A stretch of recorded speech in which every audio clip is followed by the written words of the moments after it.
घट घट वासी, पर वो दिखता नहीं है। तो दिखता क्यों नहीं है? Number one. नंबर टू, देखना जरूरी क्यों है? कितनी सुंदर बात बोली कि बादल जो है बना ही सूरज से है, पर सूरज कोई ढक लेता है। और क्या बोला? बादल मतलब क्या? तुम्हारा देह का अध्यास। अभी फिर हमको समझना है। देह का अध्यास बोला तो सही, आपने सुना तो सही, और हमने इसका मतलब भी समझा। देह का अध्यास मतलब देह तो है, ठीक बात है, पर अपने आप को देह समझना ही देह का अध्यास है।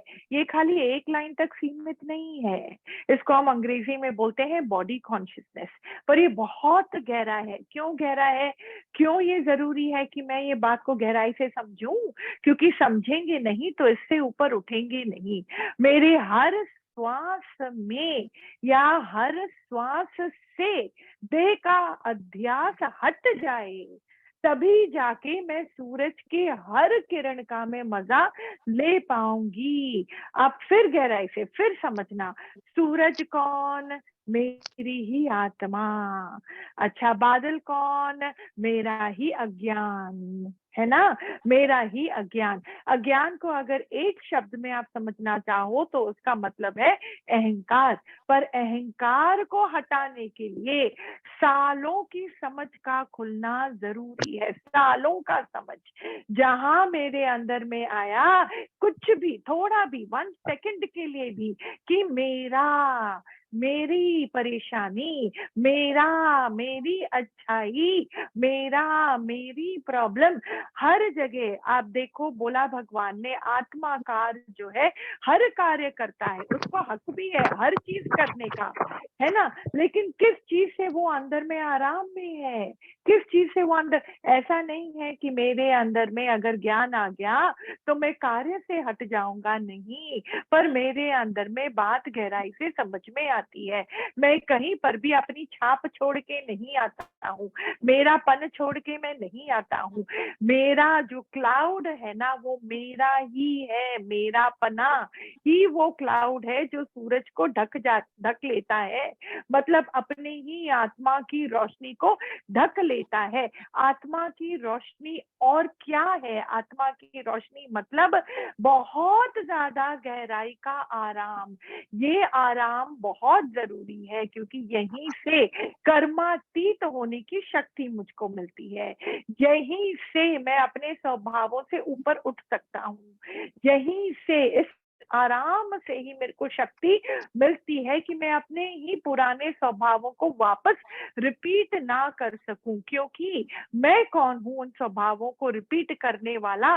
जो चीज मेरे चित्त के अंदर होती है ना, out of mechanism, this is called आध्यात्मिक मैकेनिज्म। वो अपने अंदर में जो चित्त में स्टोर्ड है ना, आउट ऑफ आध्यात्म मैकेनिकल टेंडेंसी, ऑटोमेटिकली वो बाहर तैरती हुई आएगी और आपको मालूम भी नहीं पड़ेगा। आपका कोई परमिशन वो लेने वाला नहीं है। आपका पुराना स्वभाव फटाक से आउट हो जाएगा। क्यों आउट हो जाएगा? आप बोलोगे ऐसे कैसे दीदी आउट हो सकता है? हम इतना आत्म का ज्ञान सुनते हैं, हम चाहते थोड़ी है कि हम देह अध्यास में रहें, पर ऐसी मेरे अंदर में क्यों ये पीड़ा है, क्यों ये वृत्ति है जो आउट हो जाए? प्लीज अंडरस्टैंड, जो अपने चित्त के अंदर में स्टोर्ड वृत्तियों को दृष्टा भाव से देखता है, वो ही इस मैकेनिक्स, इस सिस्टम से अपने आप को मुक्ति दिला सकता है। ये बात समझ में आ रही है? None of this mechanism is a part of the real you. None of this is required for your internal existence. आप समझो, जब शरीर नहीं तब भी आप हो, तो आप बताओ शरीर के होते होते आप कहाँ जाओगे? आप तब भी तो हो, पर कौन से हो? आपकी आत्मिकता ही आपकी सच्चाई है, और इसका एहसास आपके रहते रहते नहीं हो सकता। अच्छा, मेरी वाणी बहुत अगर तेजी से जा रही है, फिर भी थोड़ा गहराई से कैच ये करना है। जब मैंने बोला कि आपके रहते रहते आत्मा की सच्चाई को आप पहचान नहीं पाओगे, उसका एहसास नहीं कर पाओगे, क्योंकि उसका एहसास करने के बगैर आराम नहीं आएगा। और अगर आराम नहीं आएगा, चित्त के अंदर में जो पुराने स्वभाव है वो हटेंगे कैसे? वो हटेंगे कैसे? उनको हटने की शक्ति कहाँ से मिलेगी? How does something get auto dissolved while you have only given it the permission to be stored in your system? ये बहुत अगेन अध्यात्म की दुनिया खाली हरि बोल तक सीमित नहीं है। अध्यात्म की दुनिया बहुत गहरी उतरती है। हाँ, आप समझो, आत्मा का कोई स्वभाव नहीं होता। आत्मा का कोई स्वभाव नहीं होता। अगर आप आत्मा का वर्णन किसी से पूछोगे, और अगर मैं आपको मैं बोलूं आत्मा का स्वभाव है प्रेम, प्यार, विशालता, ये वो, नहीं, ये उस मन का स्वभाव है जिसने आत्मिकता को जाना, समझा। वो कब जानेगा और समझेगा? जब उसके अंदर में मैं रूपी अहंकार जो बादल बन के खड़ा है, जब तक वो नहीं हटेगा, तब तक आत्म रूपी सूरज का वो दर्शन नहीं कर सकेगा। मैं रहेगी, या तो आत्म का अनुभव रहेगा, या आत्मिकता रहेगी, दोनों नहीं रह सकते। एक और बात था, बहुत बहुत क्लियरली आपको ये समझना है कि आत्मा कोई इमेजिनेशन का विषय नहीं है। आत्मिकता भी कोई इमेजिनेशन का विषय नहीं है। वो अपनी उसका अनुभव मेरी रहनी में आना, मतलब अंदर में इस प्रकार की अंदर में मैं का खत्म हो जाना, जो मेरे को अपने जन्मों से, अच्छा जन्मों का छोड़ो, इस जन्म की बात ही करते हैं, जो एक आदत है अपनी मैं की होने का दिमाग के अंदर, ये पूरा की पूरा जड़ से उखाड़ के फेंकना है मेरे को, जड़ से। प्लीज पत्तियां मत काटना, अपने को पत्तियां मत काटना, मतलब थोड़े टाइम के लिए आप किसी की बात मान लोगे, हाँ में हाँ मिला लोगे, बहू ने ये बोल दिया ओके, सेवाधारी ने ये बोल दिया ओके, क्योंकि दीदी ने बोला है अपनी मैं रूपी बादल को हटाना है, तभी आत्मा रूपी सूरज का मुझको दर्शन ही नहीं, अनुभव भी होगा, उसकी गर्मी का आशीर्वाद भी मिलेगा। तो हम क्या करेंगे? चलते चलते रास्ते में पूर्ण तक पहुंचने वाला जो रास्ता है, उस पर चलते चलते हम क्या करते हैं, कभी कभी हाँ अपनी मैं को मुझे हटाना है, मराना है, मारना है, इसकी बात मान ली, उसकी बात मान ली, पर एक टाइम आएगा, अगर गहराई से अंदर से आपकी मैं का कॉन्सेप्ट जो जड़ से नहीं अगर उखाड़ा ना, तो 9 बार आप बात मानोगी, 10वीं बार मन चीख उठेगा। होता है कि नहीं? ऐसा चीख उठेगा। इस जर्नी में एक बार नहीं आप ऐसी चीख सुनोगे, अपने अंदर से कई बार सुनोगे कि दिस इज नॉट फेयर यार, ऐसे थोड़ी होता है जीवन में, इतना तो मैंने सुना, इतना तो मैंने करा, पर ये बंदा बदलता क्यों नहीं है? देखो इसके अंदर की स्वभाव कौन सी है, देखो आज तो मुझे लगता है इनको वाणी मिल जाए, सत्संग मिल जाए तो अच्छा हो जाए। हम जिसके भी देखो कोई प्रेमी प्यार प्यार के वश में आकर हम कहीं जाते भी हैं किसी के घर पे या आशीर्वाद के लिए या जो भी है, तो आपस में एक दूसरे को, बेटा बोलता है मेरे को कि मम्मी पापा को तो सत्संग में आकर ज्ञान सुनना बहुत जरूरी है ना दीदी, आप आशीर्वाद करो कि वो आए। अरे पर मैं तो तेरे सामने बैठी हूं ना, तू आना पहले सत्संग में, आप सुनो ना, बोलता है बेटा आपके आने से कितना अच्छा लगता है, कितना ये वाइब्रेशनल एनर्जी में चेंज हो जाता है, मन जैसे थम जाता है, जो अपने आप कभी थमता ही नहीं है, खाली इस वाइब्रेशन में बैठकर ही कितना आराम आ रहा है।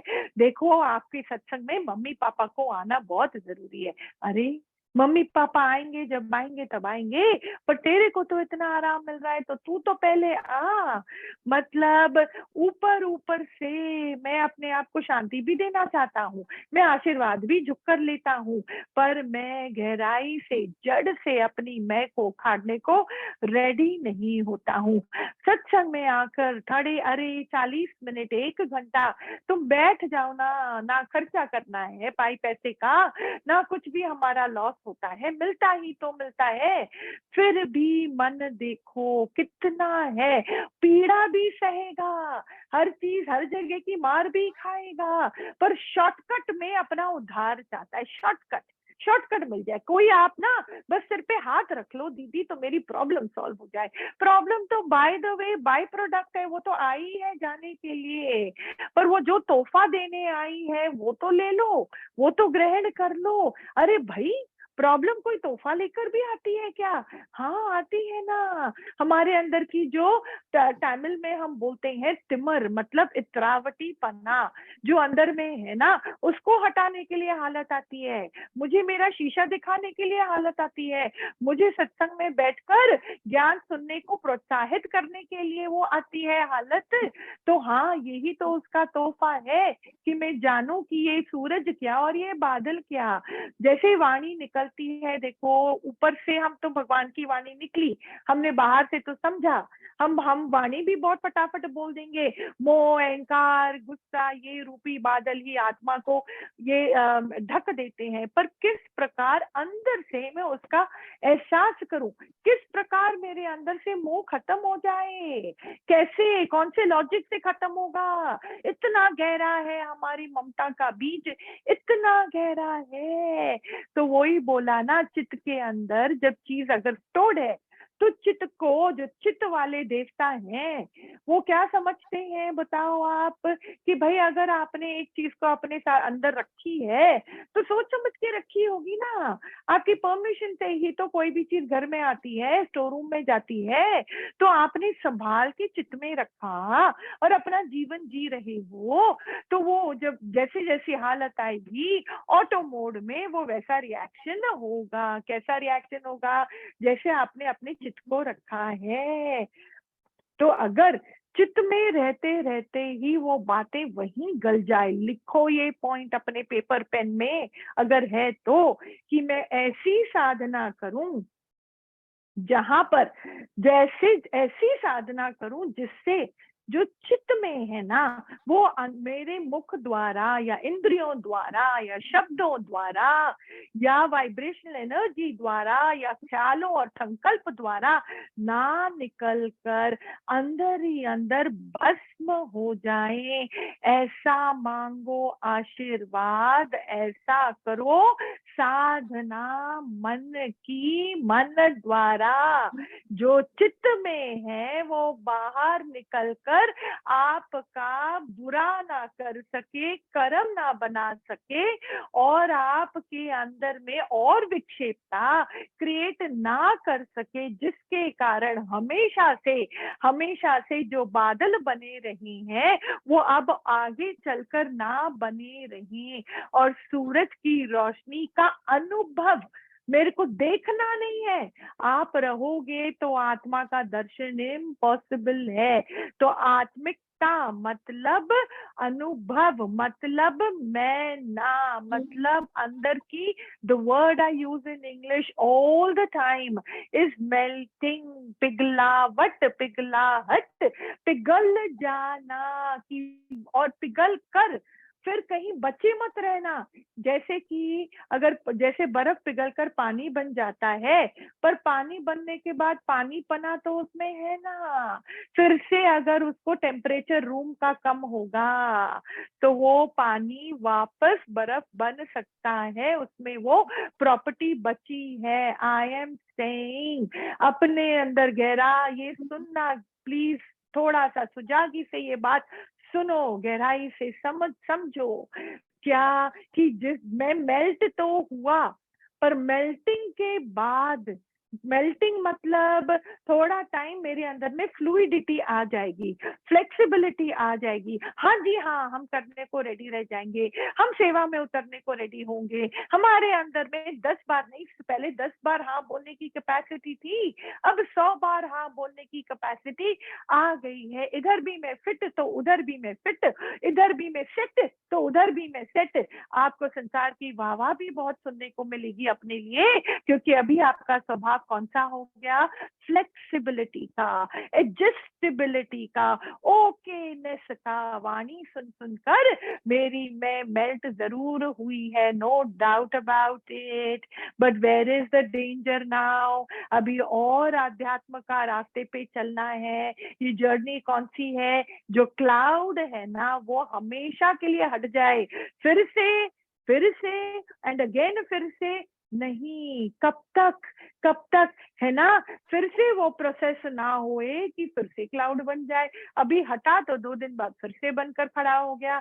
नहीं, पहले रोजाने जीवन में अज्ञान के कारण इस प्रकार की टेम्पररीनेस और मजे से हम पहले ही थके हुए हैं। थके हार कर हम सत्संग में आते हैं, गुरु का शरण में आते हैं। मालूम पड़ता है कि बाबा ये थकान तो अहंकार के कारण है, पिछले किए हुए कर्म के फलों के कारण है।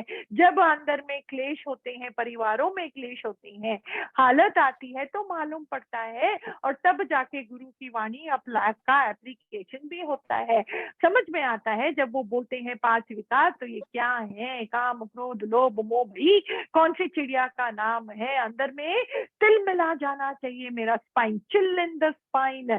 जो उच्च कोटि का योगी है, जो आत्मिकता के लिए पुरुषार्थ करता है, वो बंदा अपने अंदर में विकार को पाते ही तिल मिला जाता है, सच में तिल मिला जाता है। तो अगर आप तिल मिला रही हो, विकार का अनुभव करते ही आपका मन बिल्कुल शांति नहीं पाता है, तो आप सच्चे जिज्ञासु हो, योगी हो और उस रास्ते पर चल रही हो। सो अगेन ऐसी पुरुषार्थ मेरे को करनी है, ऐसी साधना मेरे को करनी है कि वापस मेरे चित्त के अंदर में जो है वो जब मेल्ट होता है, हाँ, तो वापस वो सॉलिडिफाई ना हो सके। एक चीज को बड़ी मुश्किल से मैंने अपने मन से भगाकर बाहर किया, तो वो वापस ना आ सके। एक हालत से मैंने मुक्ति पाई, तो दूसरी हालत जब आती है तो मैं अपने मन को एक दूसरे विकार में ग्रस्त पाती हूँ ना। दैट्स नॉट फन, है ना?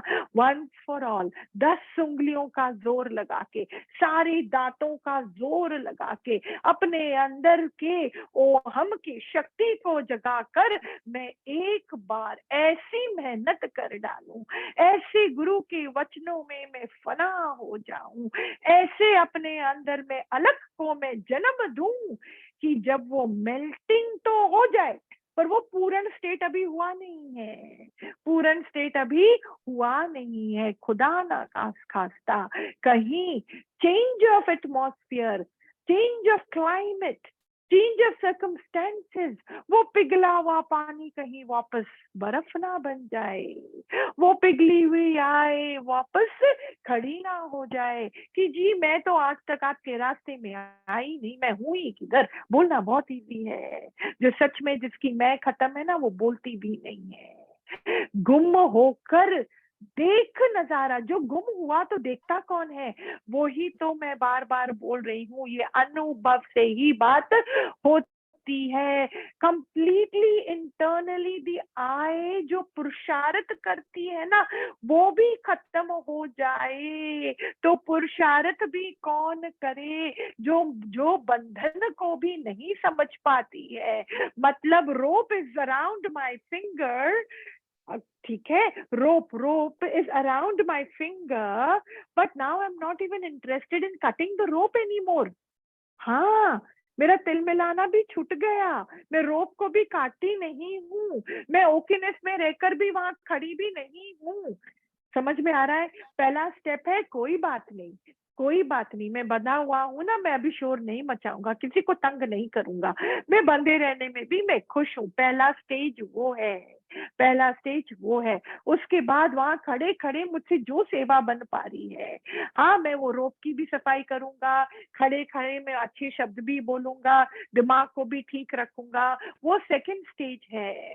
थर्ड स्टेज क्या है कि वो उंगली ही वहां बचे नहीं, मतलब नहीं बचे नहीं, मतलब वो उंगली ही वहां से हट जाती है, वो रोप वहीं का वहीं पड़ा रहता है, गिर जाता है, उसको भी कोई हानि नहीं होती, बांधने के लिए भी या बंधने के लिए भी अब वहां पे उंगली नहीं बची, राइट? वहां पे उंगली नहीं बची, पर यहाँ तो अभी भी बची है। मैं कह रही हूं कहीं पर भी वो उंगली ना बची रहे।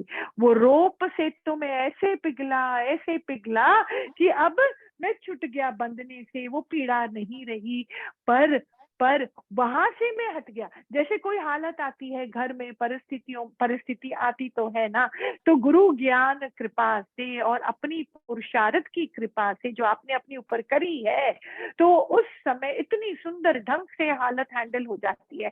आप जैसे वहां पे हो ही नहीं, आपको वो छूती भी नहीं है, और आप चमत्कार देखते हो कि अरे सब ठीक भी हो जाता है। पर कभी कभी जहां मेरे को मालूम भी नहीं पड़ता कितना अंदर में चित्त में आसक्ति कितनी गहरी है, ठीक है? जब खेल घर वालों के लिए होता है ना, it doesn't matter so much.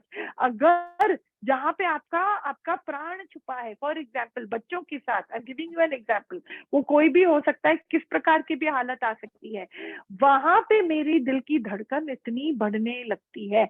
मतलब आप हो ना, बचे थे ना, बच गए ना, वो स्थिति में छूट गए, पर यहाँ पर आपका होना का आपको समझ में आ रहा है, मैं बची तो हूं ना। इस प्रकार की मेल्टिंग हुए कि आप द्वारा कार्य हो जाए, पर अंदर में आपत्व, मतलब आप जो हो वो नहीं हो। I am not talking about you changing your स्वभाव anymore. बादल को का साइज चेंज करना या उसमें थिकनेस की स्पेसिफिकेशंस को चेंज करना, या वो बादल हटते ही दूसरा रूप लेकर दूसरा बादल आ जाना, मैं बादल की क्वांटिटी और क्वालिटी को चेंज करने की बात नहीं कर रही। बादल वो पूरा की पूरा सिस्टम ही चेंज हो जाए जिसके कारण बादल बनता है, उसी को खत्म करना है। द रूट कॉज हाउ बादल इज मैन्युफैक्चर्ड, वो फैक्ट्री को ही आउट ऑफ सर्विस में लेकर आना है एंड उसको वहीं से पूरी तरीके से खत्म करना है कि कोई वो सिस्टम ही ना बचे, वो सिस्टम ही ना बचे जिसके कारण वो बादल क्रिएट होता है। खाली बादल को पहले मैं हटाऊंगा तो फिर से नया बादल आने के चांसेस हैं। तो पहले समझना है कि सूरज क्या, उसकी रोशनी क्या, फिर वो बादल क्या, और बादल की कौन सी भिन्न भिन्न प्रकार की क्वालिटीज क्या, फिर वो बादल को ऐसे में खत्म करूं कि वापस बन ना पाए, पर फिर भी उसके बनने के चांसेस हैं। तो फिर मैं वो पूरी मैकेनिज्म को पढ़ूं, समझूं, and from the roots I take off the entire system because of which the बादल कैन एवर बी क्रिएटेड। इस प्रकार की मेल्टिंग होए कि वो पानी वापस बर्फ ना बन सके, इस प्रकार की मेल्टिंग होए कि वो पानी भी ना बचे। अगर स्टीम है तो स्टीम भी पानी वापस बन सकती है। मतलब कि मेरी अंदर की मैं, हमने सुना है कई बार कि मेरी मैं ना बचे, और फिर वो जो बोला ना, मरने के बाद जो ऐश बचती है ना, उसको क्या बोलते हो आप हिंदी में, वो ऐश जो बचती है ना, वो भी मेरी ना बचे। अभी आप लिटरल मीनिंग मत लेना कि अच्छा दीदी ने ऐसे बोला है तो जब शरीर जले तो वो भी ना, मतलब यहाँ शरीर की बात ही नहीं है। मेरे पुराने स्वभाव, मेरी पुरानी मैं की एक आदत जो दिमाग में रहती थी, वो समझ, और वो जगत क्या है उसकी समझ, और वो उसका होना ऐसा सच लगता था, वो अंदर गहराई से खत्म हो जाए तो आपको आत्मिकता, मतलब आत्मा की रोशनी भभकती हुई दिखाई देगी, समझ में आएगा। दिमाग प्योरीफाई हो जाता है जब वहां मैं का बादल खत्म हो जाता है, प्योरीफाइड हो जाता है। A pure mind can experience and catch it from within through the अंतःकरण, from inside, from अंतःकरण से समझ में आता है कैच होता है ये आत्मा है क्या, सब जगह समाई की बात बोलने की नहीं है, उसका ख्याल करने से वो बात की बात नहीं समझ में आती है, पर अंदर से उसका एहसास होता है। वो इतनी अति सूक्ष्म है, इतनी अति अति अति अति सूक्ष्म है, तब जाके ही बोला वो हर जगह समाया हुआ है। सो उतनी ही गहराई से मेरे को मेरी मैं, प्लीज एक बात समझना, बाकी हर स्वभाव का तो मुझे समझ में आता है और आपको भी समझ में आता है, गुस्सेला स्वभाव, प्रेम का स्वभाव, गिविंग का स्वभाव, इसका स्वभाव, चलो उससे धीरे धीरे धीरे धीरे नेगेटिव स्वभावों से हम अपने मन को बचा लेते हैं गुरु कृपा ज्ञान से, है ना। और आप अपने ऊपर मेहनत भी बहुत करते हो, तो नेगेटिव स्वभावों से अपने आप को बचा लेते हो। But the story doesn't end there, because positive स्वभाव भी तो हैं, वो भी तो जुड़े हुए हैं। तो आप बोलोगे दीदी पॉजिटिव स्वभाव, अब समझो बात को, जीवन जीने के लिए, जीवन जीने के लिए जो पॉजिटिव स्वभाव की जरूरत है ना, अब आपको उसको भगाने की जरूरत नहीं है, पर समझने की जरूरत है, जागने की जरूरत है कि ये भी आखिर में स्वभाव ही है आपका, यहाँ पे कोई काम ही नहीं है, कोई काम ही नहीं है। Even a nature of giving is a nature after all. From there also you have to slip away. Let the positive tendencies remain by the way in your mind if required. है ना, जब मेरे अंदर में मैं है ना, ये मैं का होना भी एक प्रकार का मन का स्वभाव ही है। I am, whether I am this body or I am not the body. हम उठते जाते हैं, हाँ, अगेन अगेन, जितना मैंने अपने साथ मेहनत करी है, आई एम दिस बॉडी हट जाता है, पर आई एम रह जाता है, फिर धीरे धीरे I am something, I am the आत्मा, आई एम भगवान। भगवान ने बोला है मान ना मान तू है भगवान, तो मैं कुछ तो हूँ भाई, मैं शरीर नहीं, तो मैं तो आत्मा हूँ, मैं तो भगवान हूँ, मैं ही तो सामने हूँ। मैं बोलती हूँ बहुत सुंदर है, यहाँ तक भी पहुंचे तो भी शुभ है, बहुत सुंदर है, बट द ट्रुथ इज कि ये भी अल्टीमेट नहीं है, ये भी अल्टीमेट नहीं है। हम नहीं बोल सकते कि मैं ही तो हूँ, फाइनल स्टेज है, नहीं, वो बाय द वे है, वहां पर भी मन जो है ऑपरेट कर रहा है। द फाइनल स्टेट जो है, जब तक आप सुनोगे नहीं वहां तक हम पहुंचेंगे भी नहीं। अपने आप को हर श्वास में टैली करते रहना है, हर श्वास में, हाँ, आई एम समथिंग भी आई है, एक प्रकार का स्वभाव है, बहुत ही सुंदर दिव्य स्वभाव है, पर है तो स्वभाव ही ना। सो अंदर में आई एम नॉट, है ही नहीं, मैं है ही नहीं, उसका मैं दर्शन करूं। मैं एक पना था और है, वो भी एक प्रकार का स्वभाव है, वो ही वो बादल है जिसके कारण पूर्ण आराम मुझको नहीं मिलता है। कैसे चेक करते हो कि आपके अंदर में जो फितरत है वो खत्म हुई, कि अच्छी है कि गलत है कि दिव्य है, कैसे आप समझते हो, कैसे, व्हाट इज द मर्क्यूरी? गहराई का आराम, जहाँ पे सारे बुदबुदे खत्म हो जाते हैं, मन ही नहीं करता कौन सी चीज को मैं बोलूं रॉन्ग है जिसको मुझे राइट करना है।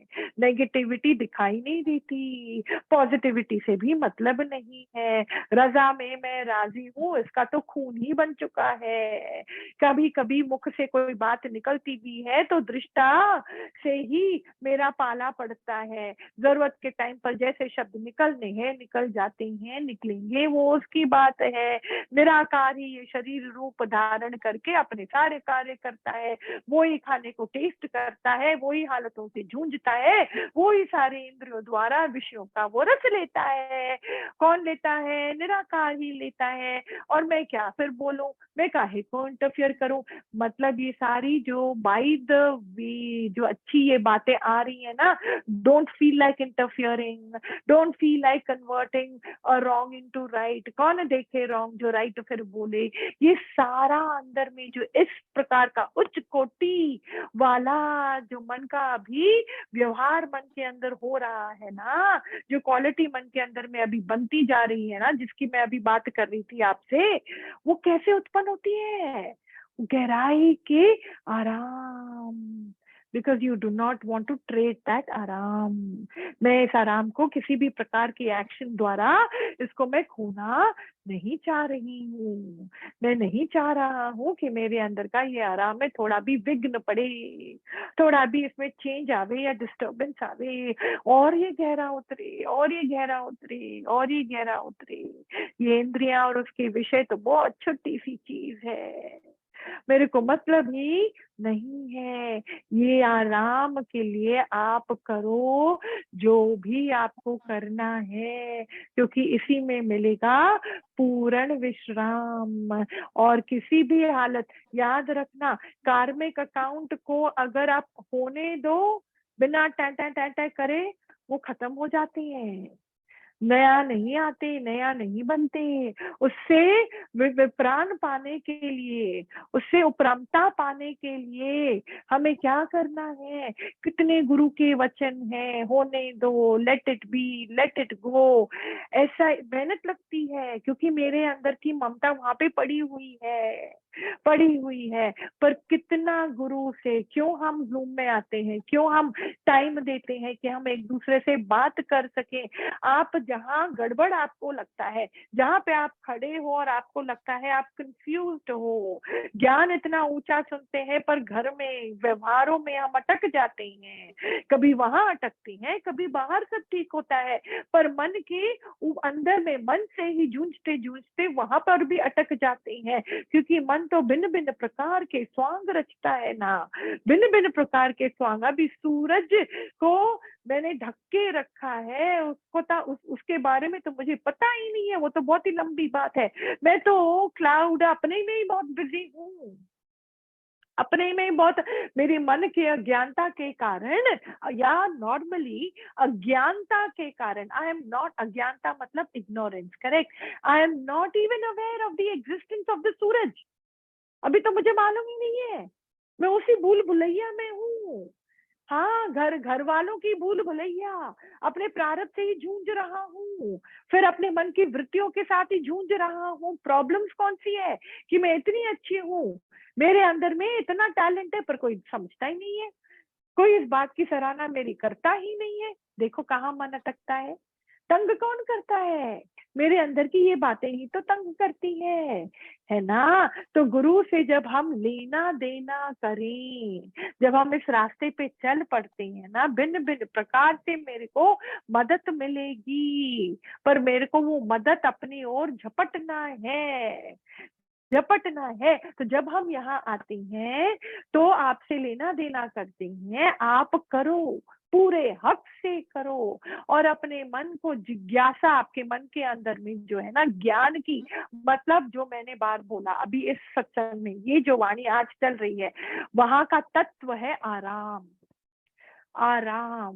मन पूछता है क्यों मैं हटाऊं ये बादल को, क्यों मैं अपने मन के अंदर की पॉजिटिव टेंडेंसीज को भी मैं बाय प्रोडक्ट समझूं, क्यों मैं सामने वाले में भगवान जानूं, क्यों होगा घट घट वासी, पर मेरे को तो जो दिखता है मैं तो वहीं पर, अब मैं वहीं पे खुश हूँ।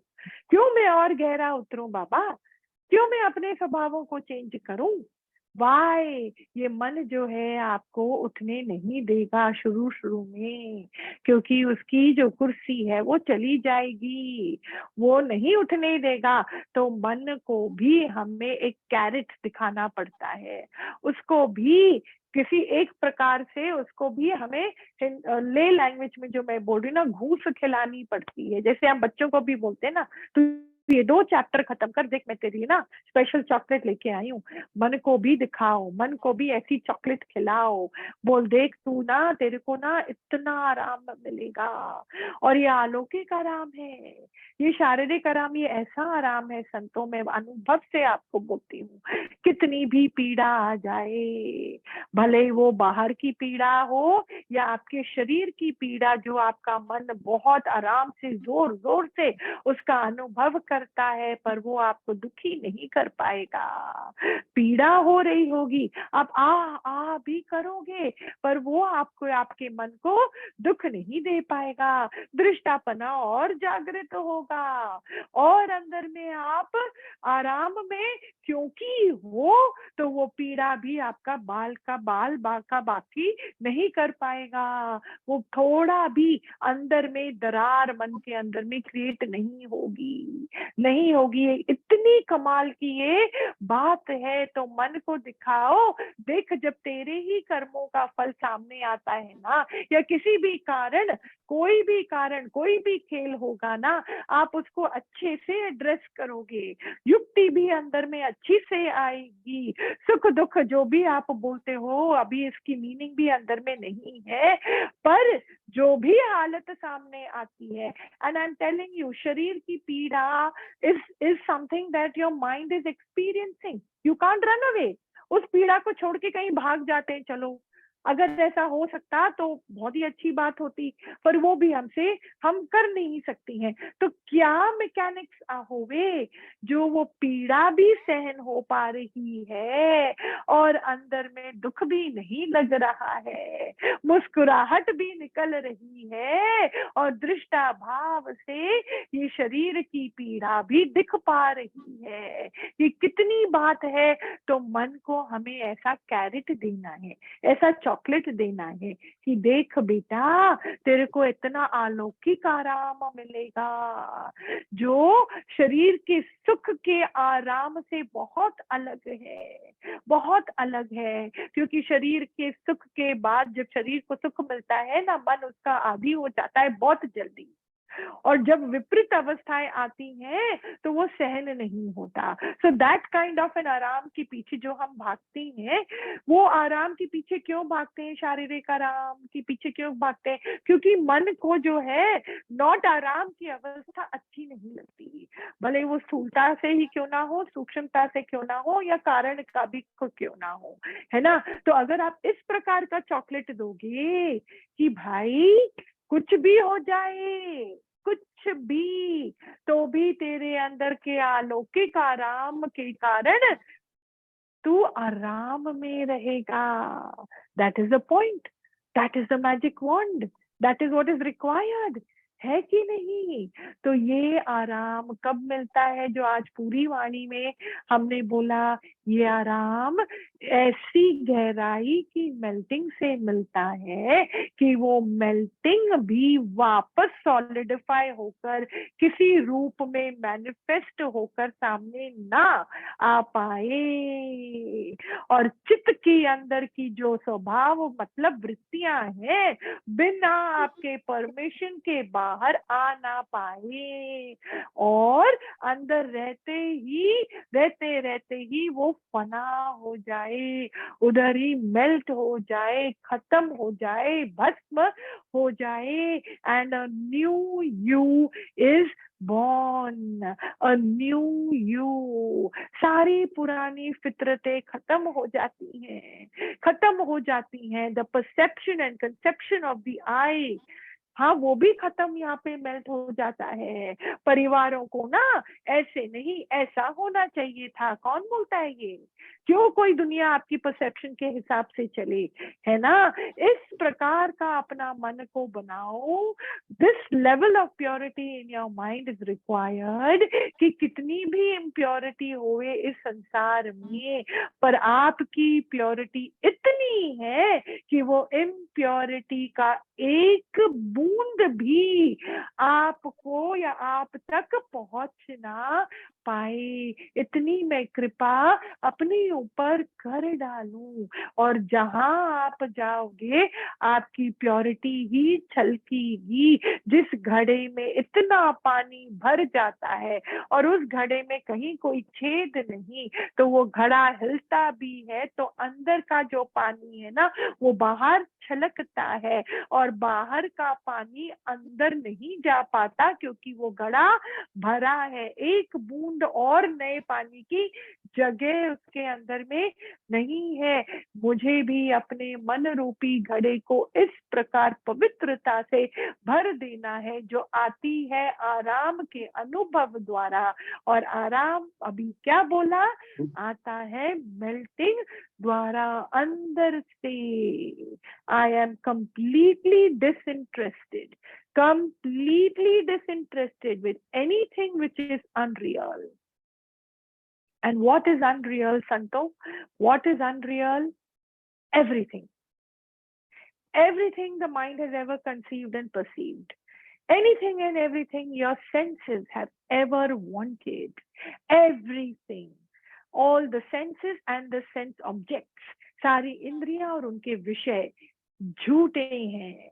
मन और उसकी फितरतें झूठे हैं।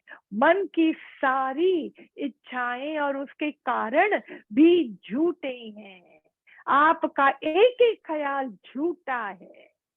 जिस फाउंडेशन पे आप खड़े होकर ख्याल भी निकलता है मन का, वो भी झूठा है।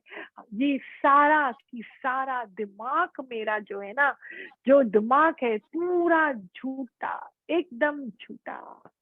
जो सच है ना, जो सच है ना, उसमें ना कोई शोर है, उसमें कोई आवाज नहीं, फुरना नहीं, प्यार और नफरत दोनों ही नहीं। उसमें भगवान के होने का भी हमको एहसास करने की जरूरत नहीं। इतना उसमें कुछ भी नहीं है। बस उसका एहसास कर डालना ही आराम रूपी सूरज का उदय होना है।